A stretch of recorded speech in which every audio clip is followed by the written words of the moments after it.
Eu vi alguns comentários sobre Nirvana. Então, eu vou explicar um pouco esse termo Nirvana, o contexto dele no ensinamento budista e por que atingir o Nirvana não é desaparecer. Né? Você assim, atingir o Nirvana é desaparecer. Vamos falar sobre isso.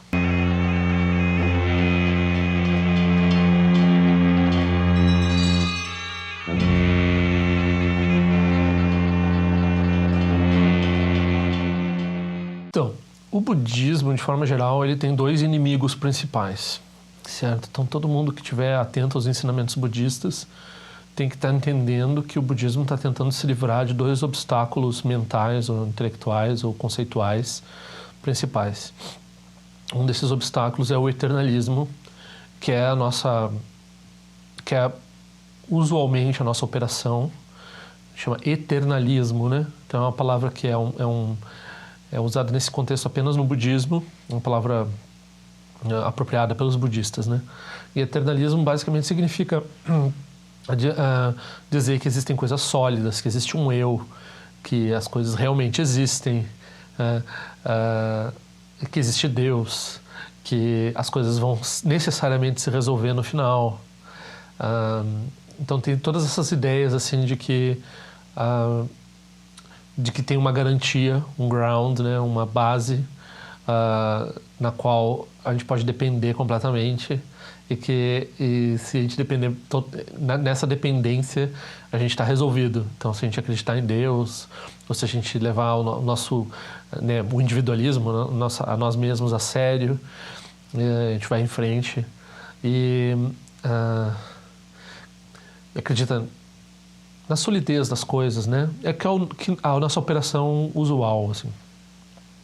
Aí quando, normalmente, a gente começa a combater ou ver alguns furos nessa percepção, a gente cai no outro extremo que algumas vezes chama aniquilacionismo ou niilismo. E também, aqui, niilismo tem um sentido próprio do budismo, né? Então, o niilismo é não aceitar karma, não aceitar renascimento, não aceitar que as coisas existem, né? Achar que tudo é ilusório, achar que tudo não faz sentido, achar que não adianta fazer nada, né? Então, esses dois extremos são as coisas que a gente evita no budismo, né? Eu vou fazer um vídeo indo mais a fundo nesses dois itens, né? Mas, normalmente, quem começa a estudar a palavra Nirvana, né? Quem começa a lidar com o Kanoni Pali, né? Que são os ensinamentos vinculados ao Shravakayana, etc. Não que esses ensinamentos sejam isso e não que essas tradições sejam assim, mas no Ocidente a tendência das pessoas, por causa do Schopenhauer, devido a várias interpretações errôneas, é o niilismo. Então, o budismo, a princípio, ele é lido de forma nihilista.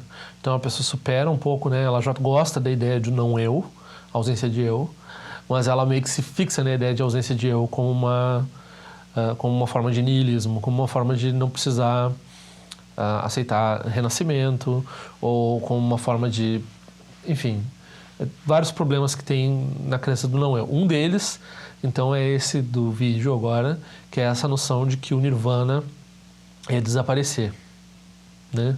Então, depois que o Buda morre, atinge o Parinirvana, ele desaparece. O que o Buda mesmo falava sobre isso? O Buda dizia: o que acontece com o Tathagata depois da morte não é um objeto da mente ordinária. Então não é compreensível pela mente ordinária. Ele não diz que o Tathagata desaparece. Ele não diz que o Tathagata continua. O Tathagata é sempre não surgido, mas quando a gente diz não surgido, não nascido, incessante, a mente ordinária, ela olha essas palavras e é poesia, né? Não tem um sentido isso. Isso não faz nenhuma... Não tem uma explicação dentro disso, né? Então, é preciso entender que quando a gente fala Nirvana, daí muitas pessoas que estudam Kanoni Pali, eles vão dizer assim: o Buda não definiu o Nirvana. Mas isso tem uma explicação com mais nuance do que isso, né? Então, o Nirvana tem uma definição. Eu vou dar essa definição. O que é impossível é entender como é que a pessoa se sente no Nirvana. É o que a pessoa quer saber. Como é que a pessoa é no Nirvana? Então, o modo de existência do Nirvana e o modo de vivenciar o Nirvana, essas duas coisas são, além da mente ordinária, são indizíveis, certo? Então, não há como examinar esse tipo de questão. Agora, a definição do Nirvana existe, a definição do Nirvana é muito simples. A definição do Nirvana é a completa extinção das aflições mentais. As aflições mentais são orgulho, raiva, inveja, desejo, apego, ignorância. Na ignorância tem a noção de acreditar num eu. Então, acreditar num eu é a principal ignorância. Então, com o fim das aflições mentais, não é que a pessoa perca o eu agora. A pessoa reconhece que nunca houve um eu operando em nenhum momento. Então, a pessoa fez a pergunta, ela disse assim, mas se o Arhat atinge o não eu, então como é que depois o Buda vai lá e acorda ele, que nem eu falei num outro vídeo? Não, meu amigo, o Arhat nunca teve eu, nem antes. Em nenhum momento ele teve um eu. Agora, a ideia popular que surge é assim, a pessoa realiza o não eu dela, meio que ploft, sumiu, desapareceu. E daí isso ajuda porque a tradução literal de Nirvana é cessação. Então a pessoa fala, você desapareceu, cessou completamente, apagou que nem uma vela, né? É ilustrado nos sutras como apagou que nem uma vela. A pessoa pensa, né? É muito fácil de confundir isso com niilismo, né? Mas o que é que apagou que nem uma vela? A raiva, o orgulho, o desejo, a ignorância e o apego. Esses 5 kleshas, né, 5 aflições mentais, eles se apagaram definitivamente, não dá para acender de novo, assim. Acabaram eles, a sua expressão, as ações, né, negativas, já há muito tempo antes, no caminho da prática, a pessoa ainda tem as emoções aflitivas, mas não age de acordo com as emoções aflitivas, então ela para de gerar novo karma negativo. Na verdade, novo karma, né, negativo. Depois, a pessoa começa a trabalhar as tendências habituais, os hábitos, as latências com relação a essas emoções aflitivas, e daí ela dizima, ou destrói, ou cessa, faz cessar essas latências, essas sementes das emoções aflitivas. Então, quando a semente da emoção aflitiva é destruída, não surge mais. Aí a pessoa entrou em nirvana. Mudou alguma coisa para quem olhou de fora? Para quem olhou de fora não mudou nada. É uma pessoa pacífica que está operando sem as 5 aflições mentais. Agora, o que as 5 aflições mentais fazem? Elas constroem samsara. Então a gente pensa que samsara é o mundo. Daí a pessoa ouve assim, sem as aflições mentais não tem samsara. Então ela pensa, então não tem mais o mundo desaparece. Não, parece um mundo que não está desenhado pelas aflições mentais. Isso é um jeito de falar que a pessoa não entende, né? Porque o que ela vê como mundo é o que está projetado pelas 5 aflições mentais. Então, esse aspecto é importante não cair no niilismo, né? Daí essa mesma pessoa, daí isso tudo que eu estou falando, nirvana, é uma realização do arhat, né? Então isso é do Shravakayana, isso daí é do veículo do ouvinte, né? Algumas vezes fala Hinayana, o veículo focado na liberação individual, né? Então, no Mahayana não se busca o nirvana, a pessoa renuncia ao nirvana. Então ela não vai buscar atingir como prioridade a dissolução dos kleshas. Ela vai buscar beneficiar os seres como prioridade na frente de... Claro que ela precisa também eliminar os kleshas como parte da prática, mas isso não é prioridade perto do benefício dos seres. Então a prioridade dela é trazer benefício aos seres, não eliminar os kleshas. Eliminar os kleshas é secundário, é isso. É feito com a perspectiva de beneficiar os seres, o que muda toda a perspectiva de eliminar os kleshas. Então a realização não é o nirvana, a realização no Mahayana, a realização do Bodhisattva, a realização... Né, aqui nos meus vídeos é para situar as pessoas, né? Estou falando mais de budismo tibetano. Todo budismo tibetano é Mahayana, e todo budismo tibetano é Vajrayana, que é uma forma de Mahayana, ainda uma forma específica de Mahayana. Então a gente não está falando em nirvana, não está falando em cessação. Aí essa pessoa também, ela confundiu, ela falou assim, mas então o arhata atinge a vacuidade, né? Então ele desaparece. A vacuidade é outra palavra que é muitas vezes assumida num viés nihilista, né? E isso, né, porque o termo parece vazio, a gente usa a vida vazia da pessoa, a gente fala assim, é uma ideia um pouco de desespero e de nihilismo, né? Mas no budismo, Então, tem até professores que preferem até nem usar a palavra vazio aqui no Ocidente, porque ela já tem essa conotação, né? Mas no budismo, não. Vazio é interdependência, vazio é luminosidade, vazio é compaixão, não é vazio de qualquer coisa, não é vazio de sentido, não é vazio de não ter nada. É vazio de ter uma essência, vazio de ter solidez, vazio de ter uma existência independente, né? Eu falei no vídeo de vacuidade isso. O Nagarjuna disse que quem entende a vacuidade erroneamente é incorrigível. Então, se a pessoa tiver um entendimento, usar a palavra vacuidade, vazio, num sentido nihilista, então a pessoa não está entendendo o que isso quer dizer por vacuidade, né? Então, e o Arhat, né, e no Hinayana, no Shravakayana, não tem vacuidade. Tem rara uma ou outra menção da palavra shunyata, né, sunata, né, mas não é uma ênfase, não é uma coisa importante na doutrina Hinayana, não tem um entendimento Mahayana de shunyata, né, de vacuidade. Então, quem fala de vacuidade são os bodhisattvas. Assim, num nível, né, o que o Hinayana tem de vacuidade é a ausência de eu. Então, a ausência de eu e vacuidade não é a mesma coisa. A ausência de eu é a vacuidade de uma única coisa. Que, na verdade, no Mahayana ainda vai dizer, o eu não é só vazio.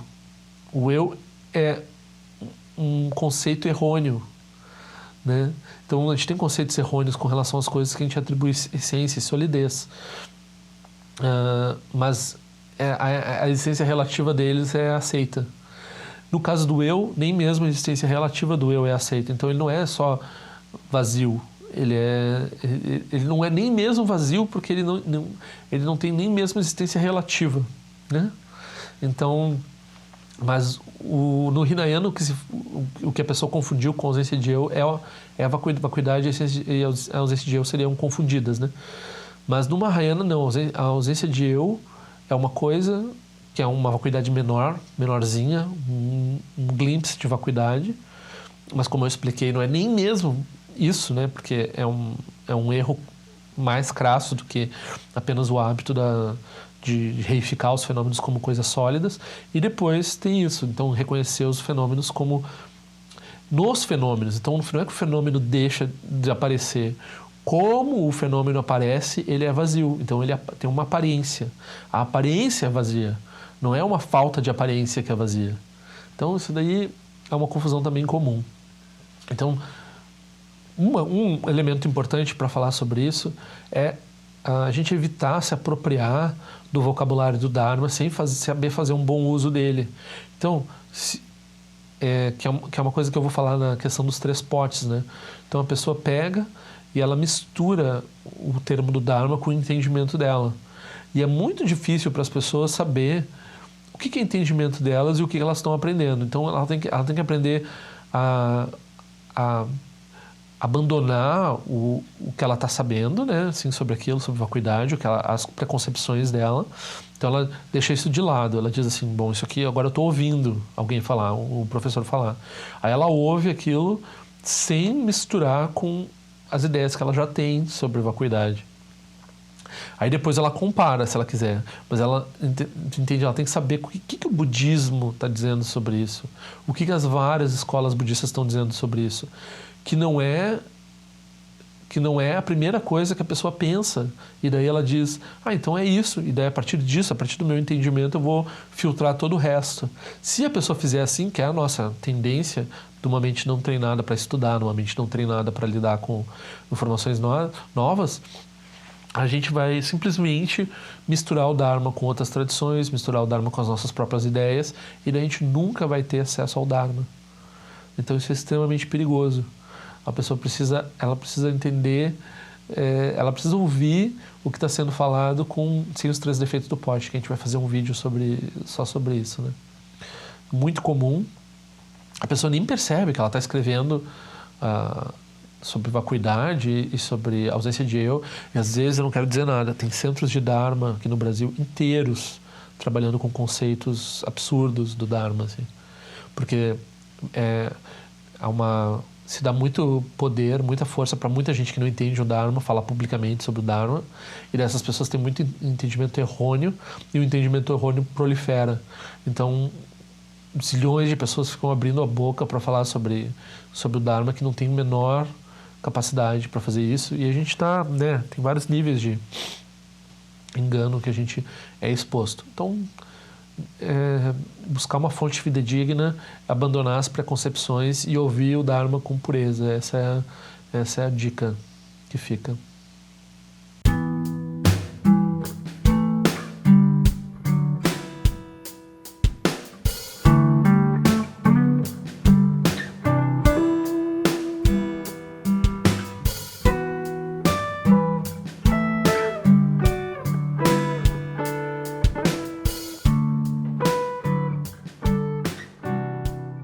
Então, assine meu canal.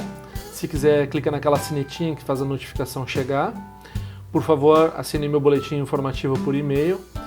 E nós nos vemos na prática do Dharma.